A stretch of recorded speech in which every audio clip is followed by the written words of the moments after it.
Welcome back to the channel. If you're new here, we focus on practical, research-backed health guidance specifically designed for adults over 60. No hype, no gimmicks, just clear information you can actually use. Today we're talking about your shoulders, and I don't mean in some vague, general fitness kind of way. I mean the specific anatomy that starts breaking down after decades of use, the rotator cuff tendons that thin and fray, the bursa sacs that lose their cushion, the postural shifts from years of sitting at desks, driving cars, and hunching over phones or books. All of that accumulates, and the shoulder, being the single most mobile joint in the entire human body, takes the heaviest toll. Think about everything you do with your shoulders in a single day. You reach overhead for a cabinet. You pull a seatbelt across your chest. You push yourself up from a chair. You carry grocery bags. You wave to your grandchildren. Every one of those movements relies on a complex web of 4 small muscles and their tendons, collectively called the rotator cuff, working together in precise coordination with your shoulder blade, your collarbone, and your upper arm bone. When that system gets stiff, weak, or inflamed, the consequences go far beyond a sore shoulder. Your posture collapses forward, your neck starts hurting, your upper back rounds, your balance shifts, and activities you once did without thinking, washing your hair, hanging laundry, reaching a high shelf, become things you quietly stop doing. You adapt around the pain, you compensate, and month by month, your world gets a little smaller. That stops today. Whether you're dealing with frozen shoulder, rotator cuff tendinitis, general stiffness from arthritis, or you simply want to prevent shoulder problems before they start, the exercises I'm about to walk you through are gentle enough for beginners and effective enough to produce real, measurable improvement within weeks. Let's get into it. Before we touch a single exercise, let's spend a moment understanding what's actually happening inside your shoulder as you age. This matters because when you understand the why, you're far more likely to stick with the how. Your rotator cuff is made up of 4 muscles: the supraspinatus, infraspinatus, teres minor, and subscapularis. You don't need to memorize those names. What you do need to know is that these 4 muscles wrap around the head of your upper arm bone, the humerus, like a cuff on a shirt sleeve. Their job is to keep that ball centered inside the shallow socket of your shoulder blade, while your larger muscles handle the heavy lifting and big movements. After age 50, the tendons connecting those muscles to bone begin to lose water content. They become less elastic, more brittle. Blood supply to the area decreases, which means healing from even minor irritation takes longer. The bursa, a small fluid-filled sac that acts as a cushion between tendon and bone, can become inflamed and swollen, a condition called bursitis. And the cartilage lining the joint surface slowly wears, leaving bone closer to bone. None of this means you're broken. It means your shoulders need intentional care. The same way your teeth need brushing or your heart needs walking. Targeted exercise is the single most effective intervention for age-related shoulder decline. Not surgery in most cases, not cortisone shots alone. Exercise, consistent, correct, progressive movement. A landmark study published in the Journal of Orthopedic and Sports Physical Therapy found that a structured rotator cuff strengthening program reduced shoulder pain by over 50% in adults aged 60 to 80. And the improvements held at a 12-month follow-up. 50% less pain from exercises you can do in your living room. So let's learn them. Never, and I cannot stress this enough, never start shoulder exercises cold. A cold muscle is a stiff muscle, and a stiff muscle under load is an injury waiting to happen. We're going to begin with 2 simple warm-up movements that increase blood flow to the shoulder joint and gently lubricate the cartilage surfaces. Warm-up 1. Pendulum swings. Stand next to a sturdy table or countertop. Place your left hand on the surface for support. Let your right arm hang straight down, completely relaxed. Imagine it's a rope with a weight at the end. Now, shift your body weight gently forward and back, side to side, allowing your dangling arm to swing in small circles. Don't force it. Don't muscle it. Gravity does the work here. Let the arm trace circles about the size of a dinner plate. Do this for 30 seconds, then switch sides. This movement creates gentle traction in the joint, pulling the humerus slightly away from the socket and allowing synovial fluid, your body's natural joint lubricant, thick and slippery like egg whites, to spread across the cartilage surfaces. It feels almost ridiculously simple. That's the point.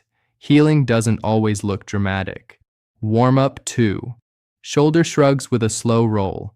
Stand or sit tall. Lift both shoulders straight up toward your ears. Hold for 2 seconds at the top, then roll them backward and down in one smooth, exaggerated circle. Feel your shoulder blades squeeze together behind you at the bottom of the roll. Repeat this 8 to 10 times, breathing slowly and deliberately through each repetition. Inhale as you shrug up. Exhale as you roll down. This activates your upper trapezius muscle and begins waking up the stabilizers around your shoulder blades. Many seniors carry enormous tension in the upper traps without realizing it. Decades of stress, hunching, and guarding against pain create knots that feel like river stones buried under the skin. These shrugs start to release that grip. You should feel warmth spreading through both shoulders now. Good. We're ready. These next exercises are the core of the program. They directly target the 4 rotator cuff muscles, rebuilding the strength and endurance that protects your shoulder from injury during daily activities. Exercise 1. External rotation with a towel roll. Sit or stand with your right elbow bent to 90 degrees, tucked against your side. Place a small rolled-up towel between your elbow and your ribs. This keeps the arm in the correct position and prevents cheating. Now, without letting your elbow drift away from your body, rotate your forearm outward, away from your belly, like you're opening a door. Move slowly. Go only as far as comfortable. For some of you, that might be 3 inches. For others, it might be 8. Both are perfectly fine. Hold the end position for 2 seconds, then return slowly. Repeat 10 times on each side. If you have a light resistance band, the kind you can buy at any pharmacy or department store for under $10, loop it around both hands and perform the same movement against the band's tension. Choose the lightest resistance available. Your rotator cuff muscles are small. They don't need heavy load. They need consistent, controlled repetition. This single exercise targets the infraspinatus and teres minor, the 2 muscles most responsible for preventing your shoulder from rolling inward and collapsing your posture forward. Exercise 2. Internal rotation against a door frame. Stand in a doorway. Bend your right elbow to 90 degrees, same position as before. Press the palm of your right hand against the inside edge of the door frame. Now push inward, into the frame, with about 50% of your maximum effort. Hold for 6 seconds. Release. Repeat 5 times, then switch to the left side. This is called an isometric exercise. The muscle fires and contracts, but the joint doesn't move. It's incredibly safe for inflamed or sensitive shoulders because there's no repetitive motion to aggravate the tissues. You're building strength in a completely protected position. The subscapularis, the deepest of the 4 rotator cuff muscles tucked between your shoulder blade and your rib cage, responds beautifully to isometric loading. Exercise 3. Side-lying external rotation. Lie on your left side on a bed or couch with a pillow under your head for comfort. Bend your right elbow to 90 degrees and rest it on your hip. Hold a very light weight in your right hand. A can of soup or a 16-ounce water bottle works perfectly. Slowly rotate your forearm upward toward the ceiling, keeping your elbow pinned to your side. Raise it as far as comfortable, pause for 1 second, then lower it back down with control. Perform 8 to 12 repetitions, then switch sides. The beauty of this exercise is gravity. When you're lying on your side, gravity pulls the weight downward throughout the entire range, forcing the rotator cuff to work on both the lifting and lowering phases. That eccentric, or lengthening, contraction is where the real tendon strengthening happens. Research from the British Journal of Sports Medicine specifically highlighted eccentric rotator cuff training as superior to concentric-only training for tendon repair in older adults. Now, if you're over 60 or caring for an elderly loved one, this information could genuinely change daily life for the better. Shoulder pain steals independence quietly, and getting it back starts with movements exactly like these. If any of what I've described so far sounds familiar, the morning stiffness, the ache when reaching overhead, the clicking or catching, drop a comment below telling me which shoulder gives you the most trouble, left or right.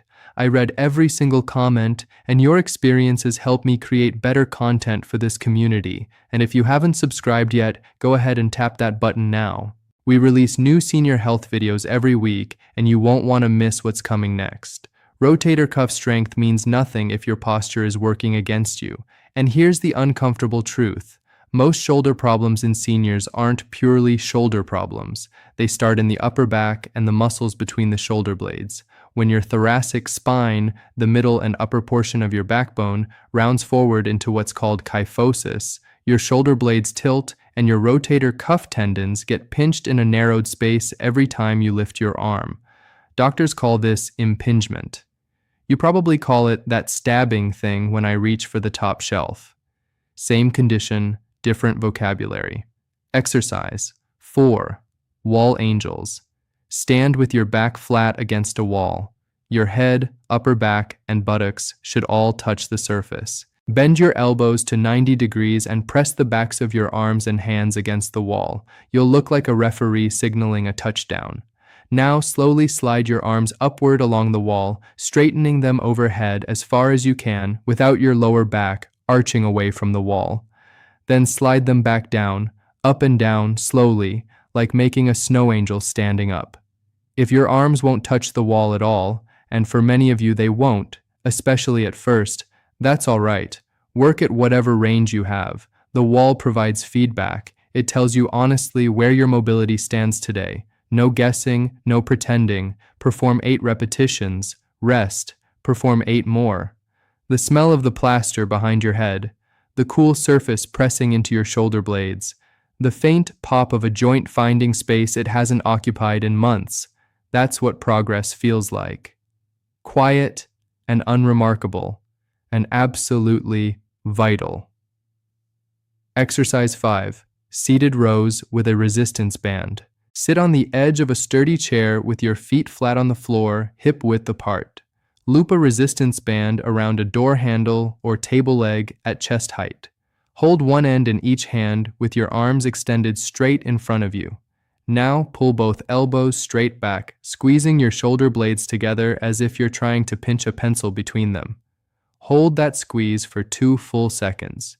You should feel the muscles between your spine and shoulder blades burning gently, the rhomboids and middle trapezius, the unsung heroes of upright posture. Slowly release and extend your arms again. 12 repetitions, 2 sets. This exercise directly counteracts the forward-pulling forces of gravity, habit, and time. Every rep is a small rebellion against the slump. Strength without flexibility is like having a powerful engine bolted to a rusted frame. We need both. These final stretches restore the range of motion that stiff shoulders have lost, gradually and safely. Exercise 6. Cross-body shoulder stretch. Stand or sit comfortably. Bring your right arm straight across your chest. Use your left hand to gently pull the right arm closer to your body, just above the elbow. Never push on the elbow joint itself. You should feel a deep, satisfying stretch across the back of your right shoulder, right where the posterior capsule lives. That capsule tightens like shrink wrap in aging shoulders, and this stretch is one of the few movements that directly addresses it. Hold for 20 to 30 seconds. Breathe into it. Long, slow exhales through pursed lips. Switch sides. Exercise. 7. Doorway. Pec stretch. Stand in a doorway with both forearms resting on the doorframe, elbows bent at 90 degrees, positioned slightly below shoulder height. Step 1 foot forward through the doorway until you feel a broad stretch opening across your chest and the fronts of both shoulders. The pectoral muscles, those large chest muscles, shorten dramatically in people who sit frequently or who carry forward head posture. When the pecs shorten, they drag the shoulders forward and down, compressing the rotator cuff space. This stretch reverses that pull. Hold for 30 seconds, step back. Repeat twice more. Exercise. 8. Sleeper stretch. Lie on your right side with your right arm extended straight out from your shoulder, elbow bent 90 degrees, forearm pointing toward the ceiling. Using your left hand, gently push your right forearm down toward the floor, toward your feet. You'll feel a stretch deep in the back of the shoulder. Go slowly. This stretch targets internal rotation range, which is often the first movement lost in early frozen shoulder. If it's painful, reduce the pressure immediately. Mild tension is the goal, 15 to 20 seconds each side. A few essential ground rules before you begin any of these exercises. First, pain is information, not decoration. A gentle stretch sensation or mild muscle fatigue during exercise is normal and expected. Sharp pain, burning that radiates down your arm, numbness or tingling in your fingers, or any sudden increase in swelling, stop immediately. Those symptoms suggest something beyond routine stiffness, possibly a significant rotator cuff tear, cervical nerve compression, or an inflammatory flare that needs medical evaluation. Second, consistency outperforms intensity every single time. 3 sessions per week of gentle, focused work will transform your shoulders over 2 to 3 months. One aggressive session that leaves you sore for a week accomplishes nothing except discouragement. Third, breathe. So many seniors hold their breath during exercise without realizing it. Breath holding spikes blood pressure and robs muscles of oxygen precisely when they need it most. Inhale during the easy phase. Exhale during the effort phase. Make it a habit. And fourth, talk to your doctor before starting if you've had a recent shoulder surgery, a known full-thickness rotator cuff tear, or if you're currently being treated for shoulder-related conditions. These exercises are broadly safe, but your specific medical history matters, and your physician or physical therapist can modify the program to suit your exact situation. Let's bring this all together. Your shoulders were designed to move, fully, freely, in every direction. Age changes the landscape of the joint, thinning tendons and tightening capsules and weakening the small stabilizer muscles that keep everything tracking properly. But age does not sentence you to pain. It does not revoke your right to reach overhead, to carry what you need to carry, to hug the people you love without wincing. Today, you learned 8 specific exercises spanning warm-up, rotator cuff strengthening, posture correction, and flexibility restoration. Pendulum swings and shoulder shrugs to prepare the joint. External and internal rotation work to rebuild your cuff. Wall angels and seated rows to pull your posture upright. Cross-body stretches, doorway openers, and sleeper stretches to restore the range your shoulders have been quietly surrendering. None of them require a gym membership. None require expensive equipment, a rolled towel, a light resistance band, a can of soup, and a doorway. That's your entire toolkit. Start with the warm-ups and 1 exercise from each category. Perform them 3 times per week. Add repetitions gradually as your strength improves. Keep a small notebook by your chair and jot down how each session felt. What was easier? What was still tight? What surprised you? That notebook becomes your evidence. On the days when progress feels invisible, you'll flip back 2 weeks and realize how far you've already traveled. Your shoulders carry decades of work, of love, of living. Now it's time to carry them back. If this video helped you, or if you think it could help someone you care about, please share it with a friend, a spouse, a parent, or a neighbor who's been struggling with shoulder stiffness or pain. Sometimes the most meaningful thing you can do for someone's health is simply sending them a link. Hit that subscribe button so you never miss a new video. We cover joint health, heart health, mobility, balance, nutrition, everything that matters for living well past 60. And leave me a comment below. Which exercise are you going to try first? I genuinely want to know. Thank you for watching. Take care of those shoulders. I'll see you in the next one.